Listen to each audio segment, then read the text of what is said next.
Max Wagner. Well, what brings you here?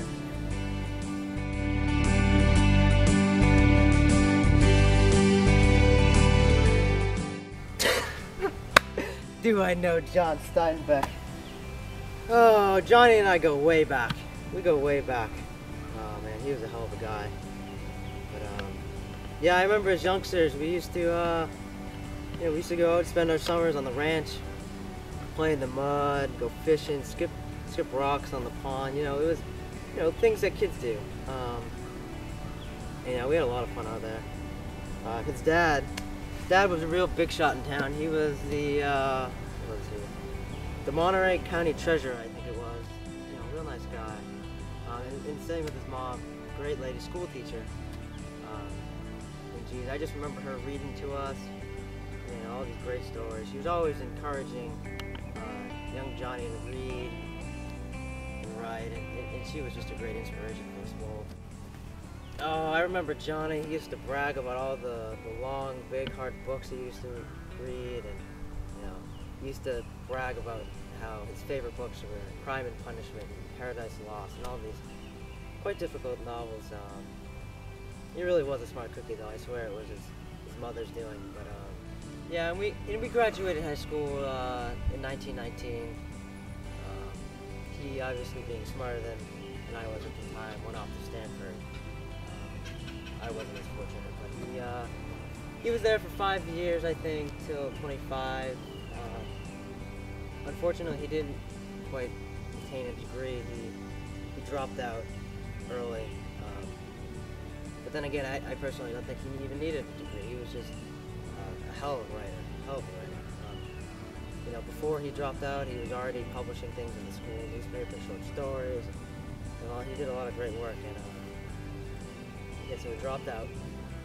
And then he was off to New York, it was, doing some oddball jobs, reporting, and all these sort of things that didn't really suit him. The lifestyle there, he didn't like it. He just as I do, he loves nature, the great outdoors. In New York, it wasn't suited well for him. He was back within a few years.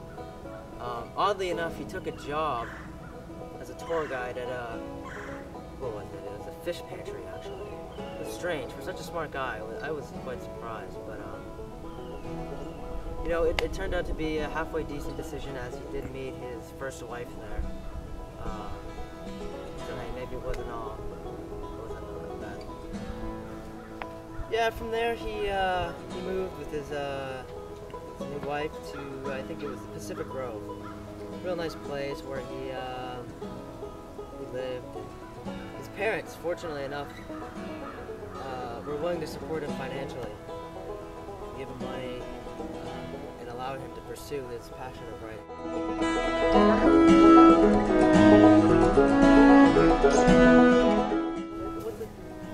Oh, what influences writing?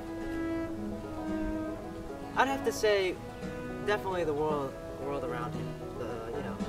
Salinas Valley, beautifully rich in not only the land, the fertile soil, beautiful views, but it was culturally diverse. It had a large immigrant population.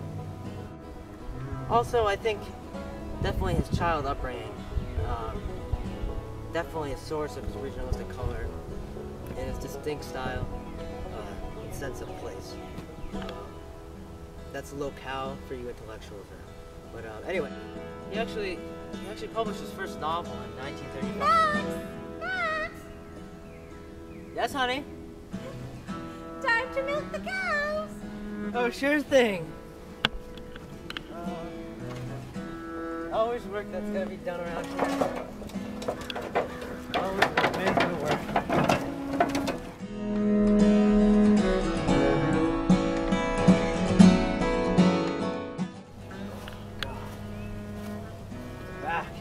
Cows. As I was saying. Yes. His first novel he published in 1935, Tortilla Flat, and it was quite successful. But the key part about that was it was set in Monterey, California. that, along with a few other surrounding areas, is known as Steinbeck country, actually. I visit there occasionally.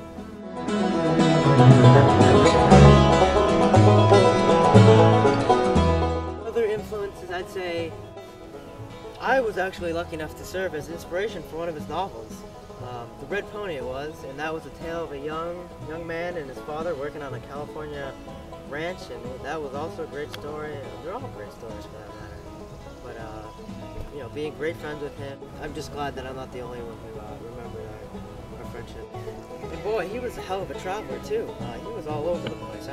I remember specifically in the the 30s. He was right in there in Oklahoma, Kansas, and all the migrant workers and the farmers, and they were really struggling at the time. It was just terrible conditions with the Dust Bowl. Good geez, I mean, at times I couldn't even see 5 feet in front of me. It was just it's pit, all the dust is everywhere. And, oh, anyway, he was right in there documenting all the experiences moving west to California. That was the source of inspiration for, I think, perhaps his greatest novel, The Grapes of Wrath. Great book. It was long, kind of drawn out, but it's one of my personal favorites, and I really enjoy it. And then there was another point in his life. He was, where the hell was he? He was in Soviet Russia with world-renowned photographers and doing work there and writing for newspapers and journals there. Christ. During World War II, he was in North Africa as a reporter. And I'm pretty sure a mortar shell blew up within, 50 feet of him. He survived, luckily. But his experience during the war was short-lived.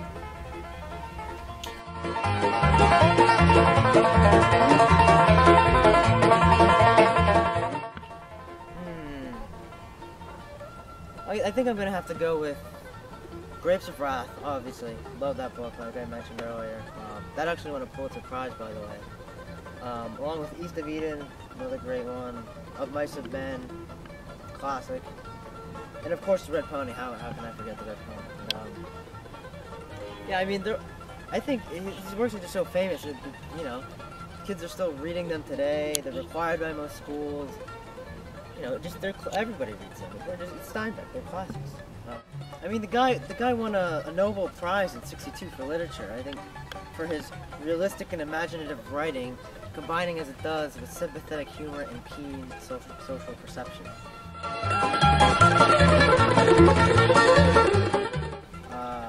In layman's terms, that basically means he hit the heart and soul of the issue and really expressed the true feelings of people during that time. And because he was there, he was right there with them. And that's not to say he wasn't without his critics. I mean, a bunch of people didn't like and still don't like his work. On numerous occasions, a few of his books, especially The Grapes of Wrath, were banned from schools and libraries and whatnot. For reasons, I don't really know. I think they're fabulous books. Obviously, not everyone's a big fan.